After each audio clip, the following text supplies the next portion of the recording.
여러분 안녕하십니까? 시사용광로의 한선입니다.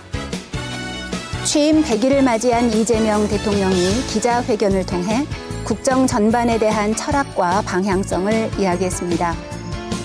또 지난 7일에는 정부 여당과 함께 검찰청 폐지가 담긴 대규모 정부 조직 개편안도 내놓았는데요. 검찰 개혁을 비롯한 여러 개혁 법안들로 뜨거워질 전국 상황에 대해 오늘 시사용광로에서 이야기 나눠보겠습니다. 방송을 보시면서 의견 나누고 싶은 분들께서는 지금 화면에 보이는 QR코드를 스캔하셔서 시사용광로 라이브 댓글창을 통해 의견 남겨주시기 바랍니다. 그럼 오늘의 토론 주제 영상부터 보시겠습니다. 지난 100일을 짧게 규정하자면 회복과 정상화를 위한 시간이라고 말할 수 있을 것 같습니다. 앞으로 남은 4년 9개월은 도약과 성장의 시간이 될 것입니다.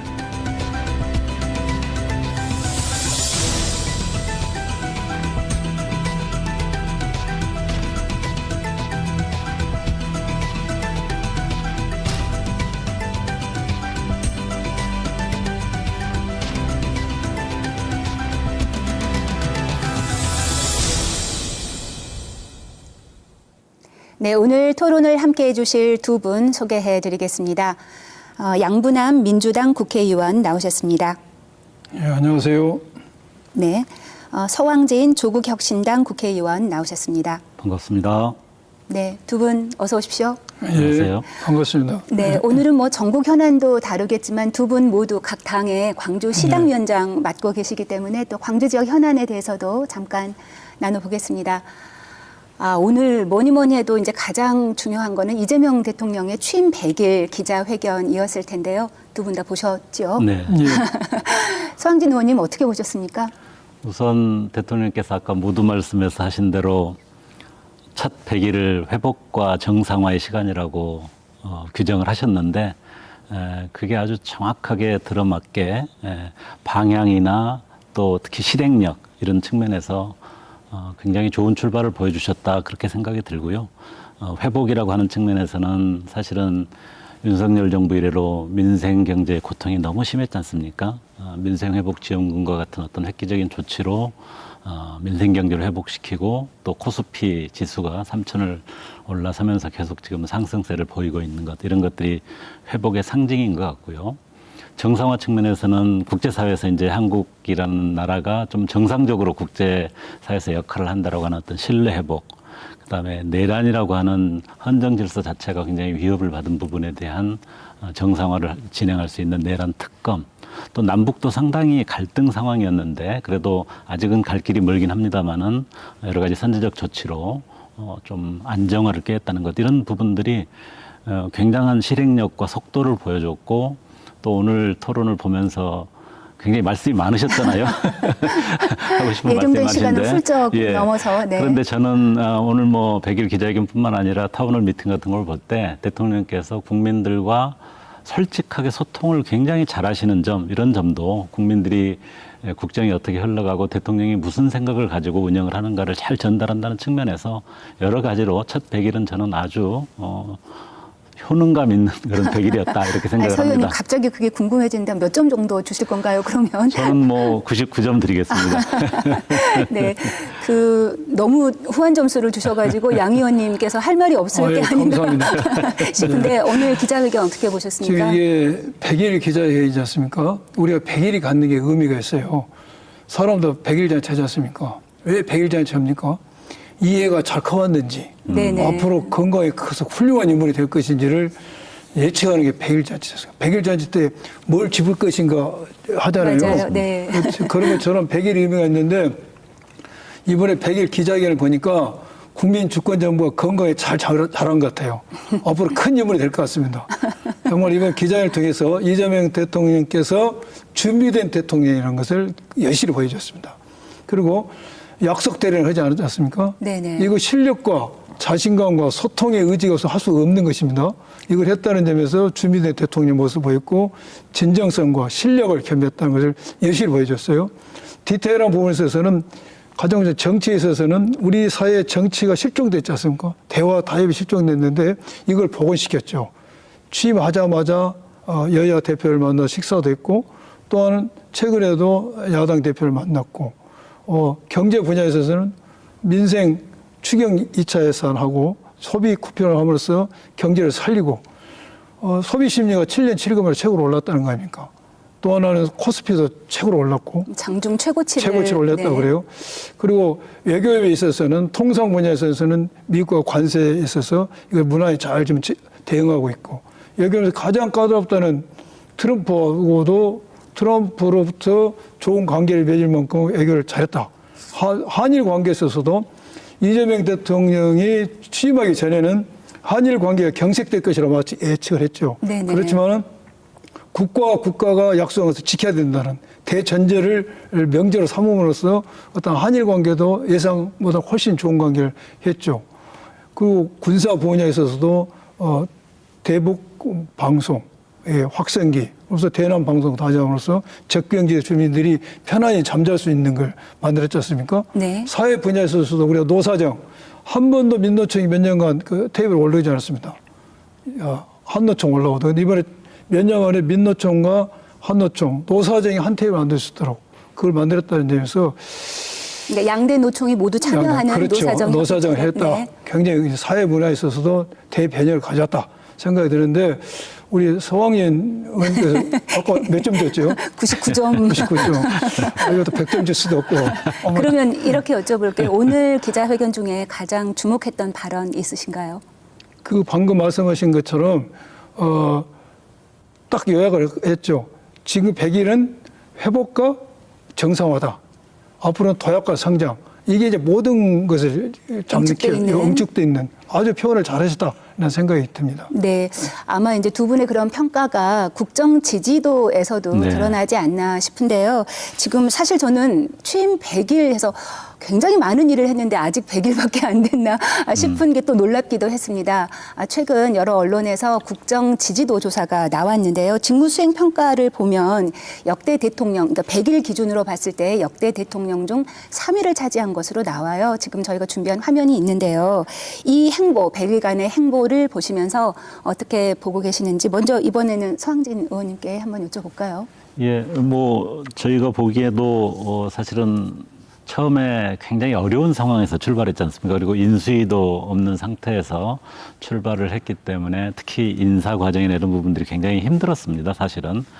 그럼에도 불구하고 대통령의 어떤 특유의 실행력, 이걸로 중요한 어떤 현안들을 하나하나 이렇게 방향을 잡아 나가는 작업들을 잘 했기 때문에 국민들께서도 그런 어떤 효능감에 대한 평가를 해주시는 게 아닌가 그런 생각이 듭니다. 네, 인사 말씀해 주셨는데요. 네. 저는 최근에 박진영 JYP로 널리 알려져 있는 박진영 지금 이제 위원장이라고 불러야 되나요? 네. 대중문화교류위원장의 선임이 됐는데 그것을 비롯해서 실용과 또는 각계의 유능한 사람들을 발탁한 그 모습이 저는 좀 인상에 남더라고요. 그렇습니다. 너무 기존 관료 체계에만 의존하지 않고 좀 더 유능한 정치인들이 좀 많이 참여한 것과 기업이라든지 산업 현장에 있는 전문가들이 많이 참여한 부분, 그런 것들은 실행하는 과정에서 행정에 익숙하지 않아서 약간 어려움이 있을 수도 있습니다만은 국민들께는 뭔가 새로운 변화를 만들어낼 수 있다, 이런 기대감을 주는 게 아닐까 그런 생각을 해봅니다. 네, 우리 양 의원님께서는 지금 국정 지지도 63% 아까 조금 전 화면이 나왔는데요. 역대 이제 3위인데 사실 취임 100일 동안 아주 잠깐 60% 미만대로 떨어지기는 했습니다만 대체로는 60% 이상의 지지도를 지금 보이고 있는데요. 이 그간의 행보 어떻게 보고 계신가요? 대통령께서 그동안 했던 행보는 너무 광폭 행보였죠. 그리고 우리가 대선 때 얻은 표가 60%가 안 됐습니다. 50%가 안 됐나? 아무튼 그랬는데 지금은 지지율이 현재 63%까지 왔습니다. 이것은 대통령이 엄청나게 정치를 잘했다는 것이죠. 그래서 대선 때 이재명 대표를 지지하지 않았던 국민들도 이재명 대표를 믿고 지지한다는 것이죠. 그만큼 정치를 잘했다. 제가 돌이켜보면 이재명 대통령이 몇 년 한 것 같아요, 느낌이. 네. 100일밖에 안 됐어요. 네. 그것은 역대 대통령들이 4년, 3년, 5년 딱 하지 못했던 굵직굵직한 일들을 단기간에 해냈다는 때문에 우리가 그렇게 느끼겠죠. 그래서 단 좀 아쉬운 점은 조금 전에 서 의원님 말씀 것처럼 인사함에 있어서 약간 낙마하신 분도 있겠는데 이 정도는 어느 정권에서나 있었던 것이고 특히 인사에 있어서도 정치인, 그다음에 관료, 학자, 필드에서 있던 전문가, 기업인들에게 영입함으로써 실용, 또 윤석열 정권에서 장관했던 분들도 다시 기업에서 통합, 실용 전문 통합을 아우르는, 탕평을 아우르는 그런 인사를 했다. 물론 인사 때문에 좀 점수가 내려갔지만은 그래도 인사를 잘한 인사라는 걸 제가 지금 강조하라고 말씀드립니다. 이 질문은 서 의원님께 드려야 할 것 네. 같은데요. 서운했던 거, 아쉬웠던 거 혹시 있으신가요? 사실은 인사 문제 아까 이야기했는데 초기에 검찰 인사라는 게 굉장한 상징성과 또 우려 이런 것들이 있었습니다. 사실 대통령께서는 굉장히 실용적이어서 검찰 개혁을 잘 하기 위해서도 기존 검찰에 익숙하고 또 그 안에서 상당히 신망을 받는 사람들을 적극 기용하고 얼마든지 그 사람들을 인사권자가 통제하면서 갈 수 있다 이런 자신감을 직접 말씀도 하셨었어요. 네네.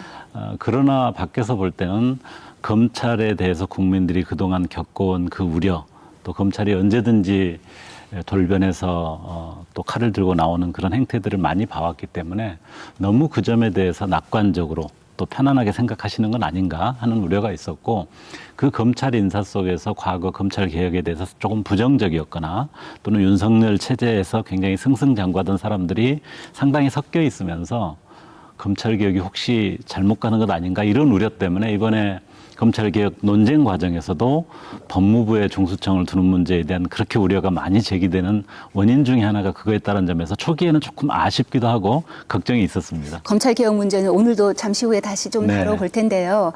근데 두 분께서는 그리고 이제 국정 지지도에 나온 그 지지율도 이제 취임 100일은 대체로 선방했다 이런 평가인 것 같은데 앞으로의 남은 길이 꽃길만은 또 아닙니다. 정부 조직 개편도 그렇고요. 검찰 개혁을 비롯한 개혁 법안 처리 등 사실은 좀 가시밭길이 남아 있죠. 그래서 그 문제를 조금 다뤄볼 텐데요. 먼저 정부 조직 개편 한번 다뤄볼까요? 지금 지난 7일에 대통령실과 정부 여당이 정부 조직 개편안 발표했는데요. 양분한 의원님, 어떤 목표, 어떤 의지가 반영된 개편안인가요? 지금 이 정부 조직 개편안이 마련됐고 이 정부 조직법을 저희 민주당은 25일 날 국회 본회의 때 통과를 시킬 계획입니다. 이달 25일. 이달 25일 날 네. 이미 당론으로 정부 조직법이 확정이 됐습니다. 근데 여러 가지 법이 있죠. 여러 가지 법인데 이런 정부 조직을 바꾸는 이유는 지금 뭔가 이 국정 과제가 있을 겁니까? 네. 이 국민 주권 정부가 실현하는 정책 과제를 가장 효능감 있게 실천할 수 있는 기구를 만들어야 될 거 아닙니까? 네. 그게 축이 있고 구체적으로 말한다면은 국민 주권을 실현한다. 그리고 지금 가장 지방 소멸, 그 네네. 지방 균형 국가 균형 발전이 문제지 않습니까? 그다음에 우리 모두가 자산하는 경제, 네. 모두가 성공하는 경제, 이런 성공한 경제, 균형 있는 지방 발전, 또 국민 주권을 세 가지 키워드를 실현하려면은 가장 적절한 기구가 필요하겠죠. 네네. 그래서 그 기구를 만든 것입니다. 네, 정부 조직 개편은. 예, 그런 네. 의미를 두면 됩니다. 그런데 이제 보도에서 눈에 띄는 것들은 권력 분산입니다. 예를 들면 기재부나 검찰청과 관련된 내용이 담겨져 있기 때문에 그 안도 이제 잠시 후에 저희가 다뤄보기는 할 텐데요. 먼저 서 의원님, 이번 정부 조직 개편안 어떻게 보셨는지 조금 평가해 주시죠. 사실은 이재명 정부가 들어서서 100일 동안에 준비한 것 중에 저로서는 가장 마음에 드는 내용이 이번 정부 조직 네네. 개편입니다. 조국혁신당이 창당할 때부터 정부 조직과 정부 개혁을 위해서 필요하다고 굉장히 일관되게 주장했던 부분들이 아주 고스란히 담겨 있습니다. 예를 네네. 들면은 선출되지 않은 권력기관이 여러 가지 국가기구로서의 어떤 힘, 그 수단을 가지고서 오히려 선출된 권력 위에 국민 위에 군림하는 그런 기관들에 대한 개혁이 필요하다. 가장 대표적으로 검찰과 기재부였습니다. 물론 감사원도 저희들이 제안했습니다만 감사원은 이제 헌법기구이기 때문에 헌법 개정이 좀 필요한 문제고요. 정부 조직으로 할 수 있는 것 중에 검찰 개혁과 기재부 개혁이 아주 정확하게 잘 담겼다고 생각을 하고요. 그다음에 또 하나가 국가가 안고 있는 굉장히 어려운 난제들을 풀어나가는 데 있어서 각 부처가 이렇게 분산돼서 큰 방향은 국가가 계속 이야기하는데 실행력은 잘 뒷받침이 안 되는 문제. 예를 네네. 들면은 기후변화에 대한 대응이 다 필요하다고 생각을 하는데 환경부는 정책을 만들고 실제 그 일을 해야 될 중요한 수단을 가지고 있는 에너지와 산업은 산자부가 가지고 있습니다. 그래서 그 정책과 실행의 어떤 괴리로 인해서 잘 진전이 안 됐는데 이번에 이제 기후 에너지 환경부를 네네. 만들면서 에너지와 기후 정책을 하나로 통합해서 정책과 실행력을 잘 담보하도록 만든 것. 또 우리나라에서 가장 중요한 과제 중에 하나가 과학기술 입국을 정말로 끌어올리는 거거든요. 그런 부분을 하는 데 있어서 과기부가 하나의 그냥 부처 정도로는 불가능하고 사실상 정부에서 과학기술 정책이라는 걸 통합적으로 산업정책과 연결해서 일종의 끌어가는 컨트롤 타워 역할을 해줘야 되는데 과학기술 부총리라는 제도를 이번에 도입을 함으로써 그런 방향을 만들어내는 거 이런 것들은 굉장히 정부 개혁에 있어서 중요한 내용들을 이번 정부 조직 개편 안에 잘 담아냈다. 그러니까 과기정통부 장관이 부총리급으로 격상이 그렇습니다. 된 거여서 전체적으로 조율을 하는 그런 그렇습니다. 역할을 컨트롤 타워 맡게 역할을 할 수 되는 있다고 거죠. 보는 거죠. 예. 그러지 않아도 이제 서 의원님께서 이 산자위에 소속이 돼 있어서 네. 말씀하신 기후에너지 환경부에 대해서 어떤 생각을 갖고 계신지 제가 궁금했는데 네. 말씀을 나눠주셨네요. 근데 이제 아주 이거 짧게 요거 한번 다뤄볼게요. 아주 짧게요. 이제 정부 조직 개편안에 대해서 두 분 다 취지나 대체적인 호의적인 반응을 제가 읽었는데요. 또 보도에 따르면 말씀 중에는 안 나왔습니다만 금융위원회가 약간 반발하고 있는 모습들이 보여요. 그래서 이거에 대해서는 어떤 대응을 하실 건지 짧게 나누고 지금 금융감독원이 지금까지는 공공기관이 아닌데 공공기관을 하려고 하고 네. 금융감독원에서 금융소비자보호를 분류해서 독립시키려고 하지 않습니까? 네네. 이 부분에 대해서 이제 현재 금융감독원 노조들이 시위도 했지 않습니까? 공공기관화 되면은 공무원이 되니까 네. 정치에 영향을 받는다. 네네. 또 금융소비자를 떼어내면은 감독과 금융소비자 보호가 제대로 안 된다고 이야기를 하고 있는데 여기에 대해서는 충분한 어떤 대화가 필요하겠죠. 네네. 그리고 막 이렇게 일방적인 이렇게 금융감독원을 분류하는 데는 다 나름대로 이유가 있었을 겁니다. 그래서 충분한 대화가 필요하고 서로 간의 설득과 대화가 필요하고 또 문제가 있다 그러면은 어떤 법이든지 시행령과 시행 규칙이 있으니까 거기에 담아내야 된다. 그래서 남은 기간 동안에 정부와 이 금감원 측이 무조건 이렇게 장애로 나갈 일이 아니고 문제가 있다면 정상적 토론을 통해서 부족한 점을 이런 시행령이나 시행규칙에 담아내는 그런 노력이 필요하다고 생각이 듭니다. 네, 좋습니다. 조금 전에 그럼 나온 이제 검찰청 폐지 또는 검찰 개혁과 관련된 얘기를 조금 더 나눠보겠습니다. 정부 조직 개정안에서 많은 시청자분들께서 가장 주목하고 있달까요? 주의하시는 부분이 검찰청 관련된 얘기일 텐데요. 조금 전 양 의원님께서 오는 25일에 국회에서 처리되면 검찰청이 정말 78년 만에 그렇죠. 폐지가 된다. 이제 네. 이렇게 많이 보도가 되고 있는 건데요. 그러면 기존의 검찰청은 어떤 역할을 하는 건지 조금 더 설명을 해 주실까요? 지금 우리가 정부 조직 개편에 의해서 25일 날 이 법이 통과되면은 검찰청이 없어집니다. 검찰청 용어 자체가 없어집니다. 네. 그리고 검찰청이 그동안 했던 큰 양대 기능, 수사와 기소 중에서 수사는 분리돼서 중수청이 생겨서 행안부 소속으로 되고요. 네. 기소청은 법무부 소속이 됩니다. 네, 저희가 준비한 화면이 있는데요. 흔히 말하는 중수청, 공서청으로 나눈다. 중수청, 이죠. 네, 공서청 말씀 계속. 나눠지죠. 네. 나눠지고 그러게 되면은 행안부는 기존의 경찰청을 지휘하고 있는데 중수청까지 갖게 됨으로써 수사기관 우리나라에 3개의 수사기관 2개를 갖게 되죠. 네네. 비대해지죠. 그래서 이런 비대해진 행안부를 어떻게 이렇게 견제를 할 것이냐 문제가 남죠. 네네. 또 남고 또 하나 문제는 이미 이제 이건 우리가 당에서 당론을 정해서 분류가 돼버렸지 않습니까? 네. 그런데 문제는 우리나라 수사기관이 3개가 된 거죠. 공수처, 경찰, 중수청이 있다. 여기서 수사를 한 모든 기록은 검사의 겁니다. 기소청이기 때문에. 그러면 검사가 기소 여부를 결정을 해야 돼요. 네네. 그런데 기록이라는 건 완벽한 게 없어요. 네. 예를 들어서 살인사건을 검사가 받았어. 네. 받았는데 안 주겠다고 그래요, 사람이. 사람 네. 안 주겠다고 합니다. 네. 그런데 봤다는 증인이 갑이라는 사람이 있는데 검사가 기록을 보니까 그 증언이 믿을 수가 없어. 네네. 그럼 어떻게 해야 되겠습니까? 증인 데려다 확인해 봐야 되겠죠. 이른바 보완 수사권 지금 말씀하시는 거죠? 네네. 또 하나는 현장에 또 누가 있었다는데 그 사람 조사가 안 돼 있어. 이 조사해야 되겠죠. 네. 또 증거물로 칼이 있는데 이 칼이 자기 거 아니라는 겁니까? 그 네. 감정도 해봐야 되겠죠. 한마디로 표현하면은 보완할 상황이 생깁니다. 100% 보완할 상황이 생깁니다. 그러면 보완할 상황을 어떻게 해결할 것인가? 그 방식이 중요해요. 이게 첨예하게 대립되고 뜨거울 겁니다. 이것도 맞습니다. 법에 담아야 될 문제거든요. 후속 작업이 지금은 중수청을 만들고 기수청 분류해서 집만 분류해놨는데 네. 그 안에다 뭘 넣어야 될 것인가는 너무나 뜨거운 이슈예요. 네네. 첫 번째 제가 꽂는 게 이게 이제 보안 수사 문제인데 네. 이거를 해결하는 방법은 첫 번째 보안 수사 권한을 검사에게 직접 주는 겁니다. 네. 검사 네가 확인해봐. 네네. 이게 보안 수사권을 검사에 직접 주는 방법입니다. 이거 주면 국민들이 싫어해요.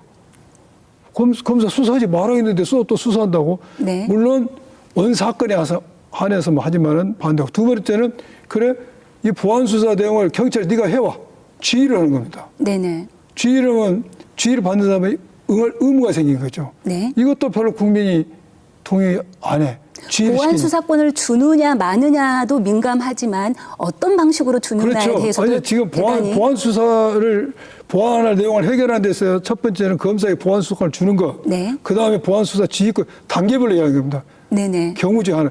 나머지는 보안 수사 요구권을 네네. 요구 이걸 보안 수사 해라. 네. 요구할 수 있는 것이 있고 나머지는 그냥 검사 너 그거 할 거 없어.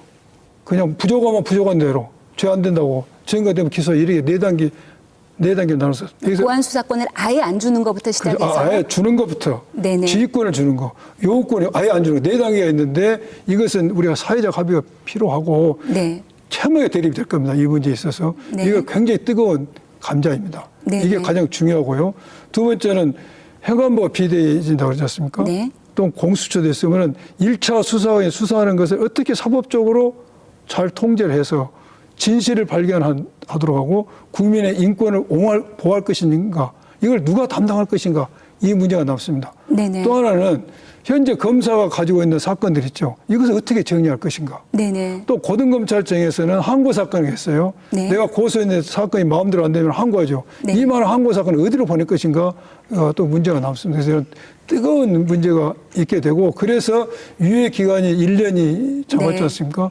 거기에 이건 제가 볼 때는 소프트웨어예요. 네네. 하드웨어 측면에 있어서도 검찰청에 근무하는 수사관들을 강제적으로 중수청 가라고 못합니다. 네. 인사명 낼 수 없어요. 본인이 희망하지 않으면. 양 의원님께서 검사 출신이셔서 그런지 아주 세부적인 사항을 많이 말씀을 해주시는데요. 한 템포 끊어서 다시 한번 나누기로 하고요. 네. 양 의원님께서 크게 말씀 주신 것은 보안 수사권 관련된 네. 거, 또 행안부로 경찰과 중수청이 몰리면서 네. 권력이 집중될 수 있다는 이 문제를 어떻게 견제할 것인가 네, 두 네. 가지 디테일을 그게 핵심 얘기해 이슈죠. 주셨어요. 예. 네네. 우리 양 의원님이 뭐 전 검사 출신이서 워낙 전문가셔가지고 굉장히 상세하게 잘 설명을 해주셨는데요. 보안 수사 요구 관련해서는 저희 조국혁신당은 검사에게 직접 보안 수사를 직접 하게 하는 것은 안 된다. 네네. 요구권까지만 줘야 한다라고 하는 것이 입장입니다. 그게 이제 대체적으로 아마 수사와 기소를 분리한 그 목적 취지에 부합한다라고 많은 개혁을 지지하는 분들이 동의할 거라고 생각을 하는데요. 그럴 때 제기되는 문제가 수사 보완 요구를 하는 정도로 정말로 경찰이 검사가 그 공소를 유지하는데 충분하게 뒷받침을 해줄 수 있느냐, 그게 잘 되겠느냐 하는 부분에 대한 우려가 제기가 되고 있는데 그 점과 관련해서는 검찰과 새로 이제 공소청을 담당할 검사와 중수청을 담당할 또는 뭐 국가수사본부를 담당할 경찰 간의 협력 체계를 어떻게 새롭게 만들 것이냐 네네. 하는 부분이 굉장히 중요하게 제기가 되는 것 같습니다. 그래서 어떤 사건이 입건될 때부터 수사 과정, 최초로 이제 종료하는 과정, 모든 과정에서 시작할 때부터 경찰이 시작을 하면은 항상 공소청의 검사가 그 사안을 동시에 입건을 해가지고 과정을 함께 진행하면서 중간에 뭐 영장 가서하려면 또 검사한테 신청을 해야 되지 않습니까? 그 과정에서 서로 협력하는 시스템을 아주 잘 갖춰 나가는 것이 굉장히 중요한 숙제다. 전문가들이 지금 이야기하고 있고 그런 시스템을 잘 만들고 가동을 시켜봐야지 수사기소분리라는 시대적 과제를 잘 이행하면서도 범죄자에 대해서 제대로 수사하고 제대로 처벌하는 것들이 약화되지는 않는다라는 믿음을 줄 거라는 생각이 들고요. 또 한 가지 말씀하신 게 이제 행안부로 중수청이 갔기 때문에 네네. 행안부의 국가수사본부 중수청이 한꺼번에 있지 않습니까? 그리고 검찰청은 그래도 정부 조직법에 법무부가 검찰청을 지휘 통제하는 그런 역할이 분명하게 돼 있습니다. 네, 경제기구가 예, 있다는. 그렇습니다. 네. 그런데 행안부는 경찰하고 좀 독립된 관계여가지고 행안부 장관이 경찰에 대한 통제 기능이 훨씬 잘 나와 있질 않습니다. 그래서 그 부분에 대한 어떤 근거를 법무부가 적어도 검찰청을 통제하듯이 문민 권력, 선출된 권력이 그 수사 권력을 잘 통제할 수 있는 근거를 마련하는 것, 이것이 꼭 필요하다고 생각합니다. 네, 한 가지만 양 의원님 네. 확인할까요? 지금 어쨌든 보안 수사권을 주느냐, 아예 주지 않아야 된다 이런 의견도 있었는데 이재명 대통령이 기자회견에서 구독이 무서워서 장독대를 없애는 건 말이 되지 않는다, 뭐 이런 말씀을 주셨어요. 그 말은 보안 수사권을 일단 유지하는 것으로 가닥이 잡혔다, 이렇게 이해해도 될까요? 대통령이 무슨 생각을 가지고 있는지 알 수는 없으나 그 말의 의미는 그렇게 해석할 가능성, 그렇게 해석할 여지도 있죠. 네네네. 근데 그 대통령께서 말씀하시는 구더기 무서 장못당구냐. 장독대를 없애느냐. 장독대를 없애냐. 네. 근데 그것은 보안수사권을 검사에 직접 주자는 의미일 수도 있고 보안수사 지휘권이나 요구권을 줘야 된다. 근데 저도 개인적으로 최소 미니멈 보안수사 요구권을 줘야 됩니다. 네네. 근데 보안수사 요구권을 주되 경찰이 요구에 응하지 않을 경우는 이 실효성을 담보할 수 있는 장치가 필요하다. 네. 그런 요구에 응하지 않는, 합리적 이유 없이 응하지 않는 경찰에 대해서 징계 의뢰를 한다든지 네. 무슨 인사조치를 한다든지 그런 실효적 담보 장치가 필요하다는 생각도 들고 아마 대통령님 생각은 그보다 더 센 것을 말하지 않을까 저는 생각이 들어요. 네, 어쨌든 이제 정말 악마는 디테일에 있는 거니까 맞습니다. 앞으로 남은 1년 동안 국민들이 바라는 국민 눈높이에 맞는 검찰 개혁, 검찰청 폐지가 단순한 기구의 폐지가 아닌 검찰 개혁 법안으로 방안으로 나오기를 기대하면서요. 지금 검찰 개혁은요.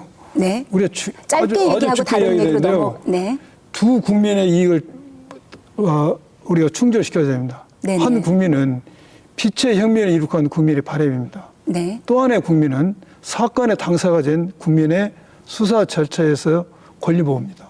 네네. 두 국민의 요구를 충족시켜야 된다. 네, 좋습니다. 조금 전에 서왕진 의원님께서도 얘기를 해주셨습니다만 이번 정부 조직 개편안에 또 눈에 띄는 것, 또 지역과 관련된 현안 중에 하나가 과기정통부 장관이 부총리급으로 격상한 과학기술부총리의 부활인데요.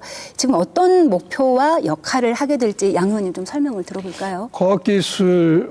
과학기부 장관이 과학기술정보통신부 장관이 과학기부 총리가 되지 않습니까? 이것은 제가 볼 때는 R&D 예산이라든지 우리 기초과학 아니면은 그런 우리가 이공계를 어떤 전문화시킬 수 있는, 이거 발전시킬 수 있는 기초과학 역량을 키울 수 있는 예산 같은 것을 더 확대하겠다는 의미도 들고 또한 여러 가지 R&D 사업에 있어서 조정 총괄하겠다. 국가적으로 네. 시너지 효과를 높이기 위해서 또 하나는 AI 같은 고도의 사업이라든지 또 기초산업이라든지 어떤 기초과학 역량을 중장기적으로 계획을 세워서 국가에서 직접 하겠다. 저는 그 확대, 조정, 통괄, 중장기적 계획을 국가가 책임지고 하겠다는 의미로 해석하고 싶습니다. AI 중심 도시를 표방하고 있는 광주에도 좀 긍정적인 영향을 당연하죠. 예. 미치겠죠. 당연히 미치죠. 어떤 측면에서 그렇습니까? 그렇죠. 예. 어떤 측면에서? 아니 이렇게 과학기부 총리가 생기면은 네. 당연히 AI 산업에다가 치중할 게 되시고 AI 산업하게 되면은 광주가 벌써 AI 집적단지 1단계로서 국가 AI 데이터센터가 들어오고 네네. 물도 많고 재생에너지도 많고 땅도 많으니까 네. 그거 적임자니까 과학기부 총리가 여기로 손을 들어주지 않겠습니까? 네, 서 의원님께서는 어떻게 보시나요? 예, 저도 양 의원님 말씀하신 것처럼 우선 과기부총리가 만들어진 것 자체가 큰 의미가 있다고 우선 생각을 하고요. 특히 과학기술이 지금은 모든 국제 경쟁력에 거의 가장 기본 역할을 하고 있고 거기서 맞습니다. 승부가 어떻게 나느냐에 따라서 국가 간의 어떤 경쟁력에 큰 차이가 나지 않습니까? 중국이 이렇게 어마어마하게 올라가게 된 그런 근거도 과학기술 분야에 대한 어떤 아주 강점이 바탕이 됐고 미국이 막 엉망진창인 것 같지만 과학기술 분야에 대한 압도적인 그 경쟁력이 바탕이 되고 있다는 것을 알고 있는데 우리도 많은 과학기술 전문가들이 지금까지 아까 말씀하신 R&D 예산을 집행하는 것에서부터 산업정책, 국가정책, 교육정책 이런 것들을 과학기술 분야를 획기적으로 끌어올릴 수 있는 컨트롤 타워 기능을 할 수 있는 수준으로 가야지만 변화가 가능하다 이런 의견들을 계속 냈는데 이번에 드디어 그 방향을 잡았고요. 저는 또 한 가지 중요한 의미가 있는 게 국가인공지능전략위원회라는 것을 대통령 직속으로 만들었습니다. 네네. 이 곽이 부총리가 총괄하고자 하는 게 AI를 중요하게 설정했고 또 대통령 직속에 그 위원회가 만들어져서 AI 분야를 국가과학기술입국의 핵심 분야로 설정을 했는데 우선 대통령이 거기에 대한 이해도가 상당히 높으세요. 맞습니다. 그리고 지난 정부에서 사실은 광주가 아까 말씀하신 국가 데이터 센터라는 것을 이렇게 유치를 들였고 했음에도 불구하고. 1단계를 하고 네. 2단계가 쭉 나가야 되는데 윤석열 정부 들어서 거기에 대한 지원 지지를 제대로 하지 않아 가지고 사실은 좌초됐지 않습니까? 이 부분을 새 정부에서 대통령께서 그분에 대한 이해가 높고 또 호남의 어떤 발전을 위해서 뭔가는 해야 된다라는 확고한 의지가 있기 때문에 이 곽이 부총리와 인공지능전략위원회가 함께 대통령을 서포트를 해서 새롭게 이것을 시작하게 되면은 결국은 호남에서 광주에서 준비했던 것들이 다시 본격적으로 시작할 수 있는 좋은 계기다. 저는 그렇게 생각을 양 합니다. 의원님, 바로 이제 이 대목에서 이달 초였죠. AI 지난번 말한 국가 데이터 센터와 네. 별개로 국가 AI 컴퓨팅 센터 네. 유치 전도 지금 활발하게 벌이고 있는데요. 그 유치 위원회가 발족이 됐고 포함되어 있는 것으로 알고 그렇죠. 있습니다. 지난 9월 1일 날 네. AI 국가 AI 컴퓨팅 센터 유치를 위해서 국회에서 이렇게 선포식을 했고 유치위원회 세레머니가 있었습니다. 지금 정부에서는 비수도권에다가 국가 AI 컴퓨팅 센터를 두겠다. 네. 어디라고 안 했습니다. 광주라고 안 했어요. 네. 비수도권이고 그게 2030년인가 뭐 2조 5천억을 돈을 투자합니다. 네. 그리고 먼저는 6,300억을 줘요. 예타를 면제하고 어디로 갈 것인가. 여러 가지 우선 광주가 책임이거든요. 네. 광주가 책임인데 그렇다고 해서 손 놓고 있으면 안 되죠. 그래서 지금 온라인상, 오프라인상으로 우리가 많은 홍보를 하고 있지 않습니까? 국회의원들도 여러 발로 뛰고 있고 그래서 여러 가지 상황을 봐서는 광주가 적임지죠. 조금 전에 제가 말씀드린 대로 국가 AI 데이터 센터가 있었고 그 기반이 깔려 있는 것이고 또 방금 조은희 말씀 재생에너지 네. 또 물 네. 그리고 넓은 용지가 있기 때문에 얘가 가장 적임이다지만은 안심하지 않고 우리 국회의원들도 국회에서 열심히 뜁니다. 네. 열심히 뛰고 또 이렇게 정부 이렇게 대통령실 이런 데다도 필요한 게 얼마든지 우리가 이런 책임자라는 거, 일이 돌아야 된다는 합리성, 당위성을 계속 우리는 전파를 해야죠. 그러니까 광주시와 국회의원이 협업해서 그렇죠. 굉장히 열심히 네. 하는 활동 중에 하나로 보이는데요. 조국 혁신당도 그렇게 해줄 겁니다. 아니 그러니까요. 예. 조국 혁신당의 이혜민 의원께서 맞습니다. 저희 이 프로그램에 나와가지고 이제 여러 가지 제언도 해주셨는데요. 서 의원님 보시기에 에너지, 재생에너지 관련되니까 또 서 의원님도 네. 굉장히 전문가이시고 예. 어떤 전략이나 조건 제안해 주시겠나요? 양 의원님께서 뭐 기본적인 방향을 잘 설명해 주셨는데 저는 꼭 한 가지 필요한 조건으로 말씀을 드린다면 지금 최근에 광주시하고 전남도가 공동으로 선언은 했습니다. 광역 특별자치 연합을 좀 구성을 하겠다라는 선언을 네네. 했는데 그게 그냥 한번 구호로 그치는 것이 아니라 정말로 진전을 좀 이루는 모습을 보여줘야 된다고 생각합니다. 현재 이재명 정부의 핵심 정책 방안 중에 하나가 바로 5국 3특의 삼특, 네. 균형발전 전략이지 않습니까?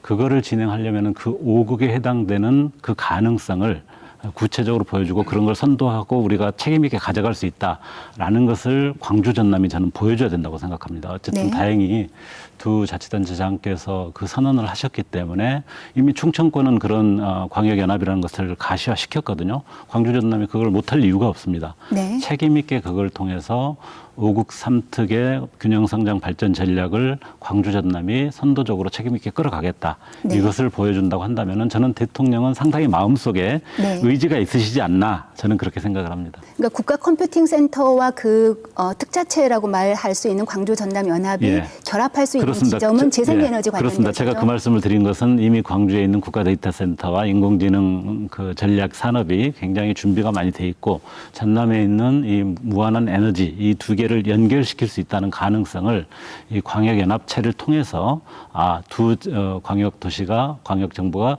충분히 그걸 끌어갈 수 있겠구나라는 어떤 가능성을 잘 보여줬을 때 마음속으로 가지고 있는 대통령의 의지가 본격적으로 나오지 않을까 저는 그렇게 생각을 합니다. 저는 이제 한 가지 좀 추가하고 싶은데요. 사실 이제 광주시가 2019년부터 시작해서 지금까지 AI 중심 도시를 표방하면서 쌓아왔던 경험치 네. 굉장히 중요한 노하우이거든요. 있거든요. 그래서 이 경험치도 우리 광주가 갖고 있는 굉장히 큰 장점 중에 하나다. 이 말씀 좀 드리고 싶고요. 광주 지역 현안 중에 하나 사실 여러 번 나오기는 했습니다만 그래도 오늘 짧게라도 조금 짚고 넘어가고 싶은데요. 바로 군공항 통합 이전 문제입니다. 양 의원님, 지금 굉장히 여러 번이 얘기가 나오고 있고 호남특별위 또 뭐 광주 지역 국회의원들 여러 방면으로 노력하고 있는 거 잘 알고 있습니다. 그런데 시청자 눈높이에서 궁금한 거는 6자 TF가 언제 열리느냐, 이게 언제 가시화되느냐, 이걸 궁금해 하거든요. 그 부분만 짧게 설명해 주신다면요. 6자 TF가 구성은 됐습니다. 구성은 돼 있고 실무자회는 3번인가 한 걸로 제가 알고 있는데 뭐 언론에 비친 것처럼 공모 방식으로 이게 주장이 나왔는데 그럼 공모 방식으로 하면은 우리가 지금 예정했던 군의 지자체에서 응할 것이냐 여부에 대해서 확실한 답이 없으니까 더 이상 진행이 안 되고 있는 것 같은데 우리가 너무 급하게 생각하지 마시고 14년, 15년 표류했던 문제입니다. 어떤 역대 정부에서도 중앙정부에서 이것을 관심도 없었고 TF를 구성한 적도 없었습니다. 너무 바삐 생각하지 마시고 6자 TF를 구성했고 이것을 대통령이 관심을 가지고 있다는 것만도 우리는 50% 한 겁니다. 절반 간 겁니다. 그래서 좀 인내심을 가지고 기다려 주실 필요가 있다. 분명히 좋은 성과가 있을 것이라고 저는 확신하고 있습니다. 서 의원님께서는 어떤 말씀 주시겠습니까? 저는 뭐 이 부분 관련해서는 조금은 민주당의 쓴소리를 하지 않을 수가 없는데 사실은 그 지난 타운홀 미팅에서 굉장히 전 국민들의 관심이 쏠릴 정도로 첫 번째 타운홀 미팅이었고 대통령께서 어쨌든 호남 광주에 대한 애정을 바탕으로 해서 여기를 첫 번째로 오셔서 시작했고 그 주제가 광주 군공항 이전이었지 않습니까? 뭐 많은 뭐 갑론을박이 있었습니다만은 어쨌든 대통령께서 중앙정부가 주도적으로 이 문제를 풀어나가겠다 약속을 하셨고 바로 6자 TF를 만들 수 있는 구체적인 기관들까지 다 지명을 해서 시작을 했는데 그게 6월 25일이니까 거의 3달 정도가 됐습니다. 그런 정도 시간이 지났는데 아직까지 본격적인 실제 논의가 아직도 진행 안 되고 있다고 하는 것은 그때도 많은 이 광주 호남 시민들이 대통령은 뭐를 좀 하고 싶어 하는데 이쪽이 준비가 안 돼 있다 이런 답답함이 있었지 않습니까? 그런 게 다시 좀 저는 그때 이 토론 형식의 어떤 좀 특성 때문에 광주시장님이나 전남 지사께서 준비된 내용이 있음에도 불구하고 좀 전달이 잘 안 됐겠거니 이렇게 생각을 했는데 점점 이렇게 시간이 가게 되면 정말 없나 이런 생각을 하게 될 것 같습니다. 그런 점에서 특히 무한 군수가 새로운 제안을 막 던지고 또 국민들의 의견들은 좀 긍정적으로 바뀌고 있는데도 불구하고 그것이 잘 진전이 안 되는 그런 상황들이 상당히 안타깝고 무한 군수님이 조금 전향적으로 저는 정말 요구할 걸 분명히 요구하면서 진행시킬 것은 진행시켜줘야 된다 이런 생각이 하나가 있고요. 어쨌든 광주시장, 전남도지사, 무안군수 다 민주당 자치단체장이지 않습니까? 그러면은 네. 저는 민주당 차원에서 좀 나서서 그거를 좀 획기적으로 조정하는 좀 강하게 조정하는 그런 걸 해야지 대통령이 그 정도까지 이렇게 제안하고 가셨는데 3개월이 지날 때까지 아직 진전이 없다. 이것은 조금 저는 아쉽다. 이렇게 말씀드리지 않을 수가 없습니다. 저도 이제 인내심을 제가 한 말씀 할게요. 네. 우리 정부 입장에서는 굉장히 많이 한 겁니다.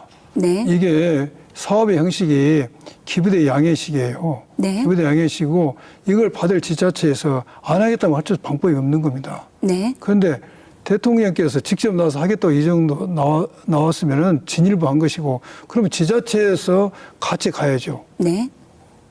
저는 손바닥도 부딪혀 소리가 나지. 아니 이제 그거를 조율해내는 것을 시청자분들은 기대할 거고요. 그래서 저는 인내심을 갖고 기다리되 기다리되 제가 네. 볼 때는 엊그저께 53.3%가 나왔습니다. 찬성 여론이. 네. 왜 53.3%가 나왔겠습니까? 그만큼 정부에서 책임감 있게 진행하겠다는 확신을 줬기 때문에 그런 것이거든요. 그래서 시간이 지나면 저는 여론이 더 높아질 것이다. 네. 그렇게 되면은 뭐 지자체 장도체 할 수 없겠죠. 네. 그러니까 많은 시청자분들께서 인내심을 갖고 기다리되 너무 늦지 않은 시기에 이재명 대통령의 100일간의 국정 운영에서 보여줬던 그 빠른 효능감을 기대하고 있는 것이라는 말씀을 드리면서 다음 주제로 지금 몇 달 안 됐습니다. 다음 주제로 넘어가 보도록 하겠습니다. 지금 정부 조직 개편안 못지않게 개혁 법안도 정기국회에서 다양하게 다뤄지고 있는데요. 지금 정기국회가 열리고 있습니다. 이 정기국회 회기 기간 안에 양 의원님 꼭 이거만큼은 결실을 맺고 싶다 이런 거 있으신가요? 지금 우리 행안위에서는 정부조직법 개편을 통과시켜야 됩니다. 아, 네. 우리 행안위의 소관입니다. 그래서 그걸 참 아마 국힘에서 반대할 텐데 우리 행안위에서 통과가 돼야지만 국회 본회의로 올라갈 수가 있습니다. 그래서 네. 우리 행안위에서는 이번에 이걸 가장 큰 문제로 삼고 있습니다. 그래서 정부조직법을 통과시키는 거. 또 하나는 엊그저께도 저희도 했지만 저희들이 5성 참사 국조를 하고 있습니다. 네. 이번 정기국회 때. 그래서 5성 참사 국조를 통해서 그 당시 궁평 지하 2차도에서 정말 유명을 달리신 분들의 어떤 좀 원을 달랠 수 있는 새로운 사실들을 좀 발견하기를 기대해 보고 있습니다. 네, 서 의원님, 저희가 시간이 많지 않아서요. 네네. 그 회기 안에 꼭 이루고 싶은 그 개혁 법안이 있으면 짧게 다뤄주시고 네. 사실 오늘 서 의원님 이 자리에 모신 조국혁신당 얘기를 안 할 수가 없잖아요. 네네. 그 얘기를 조금 다뤄볼 테니까요. 네. 이 회기 안에 하고 싶은 거 좀 짧게. 그러면 간단히 네. 뭐 여러 가지가 있습니다만은 저희는 꼭 추가로 하고 싶은 것이 정치개혁, 저희는 3법을 지금 이야기를 하고 있습니다. 소수 정당들이 사실은 윤석열 퇴진을 위해서 민주당과 힘을 합쳐서 굉장히 많은 역할을 해왔고 그런 정당들의 역할들이 여전히 중요하다고 생각을 하고 있는데 작은 정당들이 제대로 역할을 하는데 가장 중요한 교섭단체 기준을 지금 20석인데 10석으로 완화하는 문제. 그다음에 네. 작은 정당들도 선거 과정에 참여해서 연합 정치를 잘할 수 있는 좋은 수단인 결선 투표제. 네. 우선 내년 지방선거에서부터 결선 투표제를 좀 시범적으로 시작을 했으면 좋겠다 이런 생각을 가지고 있고요. 그다음에 지방선거는 정말 풀뿌리 자치지 않습니까? 그 풀뿌리 자치의 기초의원들을 뽑는 데 있어서 지금은 호남에서는 민주당 의원들만 되고 영남에서는 국민의힘 의원들만 되거든요. 네. 그 숫자를 3, 5인제로 좀 넓혀가지고 작은 정당들도 한 명씩은 좀 될 수 있도록 하는 이런 그 정치개혁 3법이 아주 중요하다. 저희들은 강조를 하고 있고 이번 맞습니다. 정기국회에서 꼭 달성하고 싶습니다. 작은 정당들이 제대로 역할을 하기 위해서라도 그 정치개혁 3법 매우 중요한데요. 그 주제도 이제 막 간단치 않아서 네. 저희가 언제 기회가 되면 더 다루기로 하고요. 네. 지금 이 순간 더 궁금한 거는 조국 혁신당의 네. 이를테면 내홍이랄까요. 네. 지금 조국 대표가 다시 비대위원장이 됐습니다. 다시는 아니고 비대위원장이 됐습니다. 오늘 의총에서 결정이 난 거로 알고 있는데요. 지금 상황 조금 간략하게 정리해 주시죠. 예, 우선 당내 비위 문제로 고통을 받은 피해자분들 또 당을 아끼고 당에 대한 많은 기대를 가지고 계셨던 호남 시민들이나 우리 당원 여러분들께 저희들이 좀 대응이 아주 부족해서 많은 심려를 안겨드린 점 정중히 사과 말씀 먼저 드리고요. 이 문제를 좀 조기에 해결하기 위해서 대표와 최고위원을 포함한 사무총장 전원이 사퇴를 했고 그것을 대신한 이제 비상대책위원회가 만들어져야 되는데 지난 3일간 의총을 사회를 집중적으로 했고 오늘 당무위원회에서 비상대책위원장으로 조국 혁신정책연구원장을 선임했습니다. 사실 감옥에서 나온 지 얼마 안 됐는데 당의 상황을 여러 가지로 고려해 볼 때 그래도 당의 가장 주요한 리더가 어려운 상황이지만 나서서 책임 있게 문제를 해결하고 당의 어떤 새로운 출발을 준비할 필요가 있다. 그런 판단 속에서 조국 비대위원장을 선임했는데 앞으로 변화하고 쇄신하는 모습을 꼭 보여드리겠다. 이렇게 약속을 드립니다. 제가 알기로는 피해자 측에서는 조국 대표가 이 조기 등판하는 거에 대해서 부정적인 시각을 갖고 있었던 것으로 알고 있었어요. 많은 경론이 벌어졌겠지만 조국 전 대표를 비대위원장으로 선임한 정말 핵심 이유가 있으신가요? 역시 그런 우려에도 불구하고 결자 해지를 할 필요가 있다. 뒤에 숨는다고 숨어지지 않는다. 오히려 어려운 때일수록 책임 있게 나서서 더 전향적으로 더 적극적으로 노력을 해서 피해자들의 마음을 다시 사고 또 당을 쇄신하는 그런 어떤 역할은 조국 대표가 오히려 책임 있게 하는 것이 지금 상황에서 필요하다. 많은 토론 끝에 의원들 또 당무위원들이 그렇게 판단을 하게 됐고 조국 대표도 그런 어떤 판단들에 대해서 존중하는 그런 입장을 갖게 됐습니다. 네, 저는 개인적으로 그렇게 생각합니다. 어느 조직이나 개인이든 조직이든 살다 보면 위기에 처할 수 있죠. 근데 위기는 그 자체가 문제라기보다는 그 자체도 문제입니다만 그 위기를 처리하는 과정, 대응하는 과정이 어떻게 보면 더 중요한데 조국 혁신당은 그 위기도 문제였지만 그 위기에 대응하는 과정에서도 매우 미숙한 점을 노출했다. 이런 지적을 좀 뼈아프게 받아들여야 할 것 같습니다. 예, 그 점 충분히 인정하고 새롭게 출발하고 다시 저희들이 창당할 때 그 마음으로 새로운 모습을 꼭 보여드리지 않으면 그 기대와 격려 자체는 다 사라질 거다 아주 명심하고 있습니다. 네. 그러면 혹시 조국 비대위원장께서는 이 전당대회까지 비대위원장을 하시는 건가요? 뭐 그 임기에 대해서도 좀 궁금해하시는 분들이 그렇습니다. 있더라고요. 원래는 전당대회를 통해서 저희가 이제 1기 기간 동안에는 일종의 검찰 독재 윤석열 정부에 대한 투쟁의식이었다고 한다면 조국 혁신당의 어떤 정책적 정치적 비전을 새롭게 만들어서 2기를 준비하는 게 원래 전당대회였고 11월 하순경에 계획을 했었습니다. 그런데 이 비대위 때문에 좀 조기에 나오게 된 셈인데요. 비대위 기간 동안에 집약적으로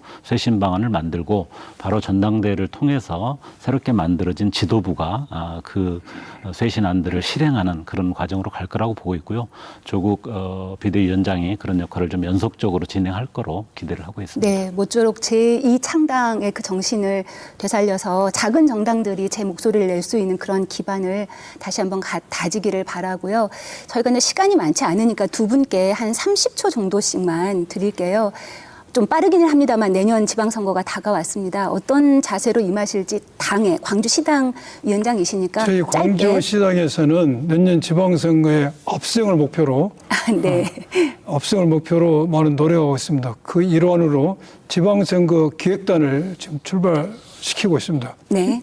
지방선거 기획단을 구성해서 거의 구성이 마무리되고 있는데 그래서 누구나 수긍할 수 있는 공천 룰을 만들 겁니다. 네. 변화된 공천. 변화된 누구나 공천. 수긍할 수 있는 공천.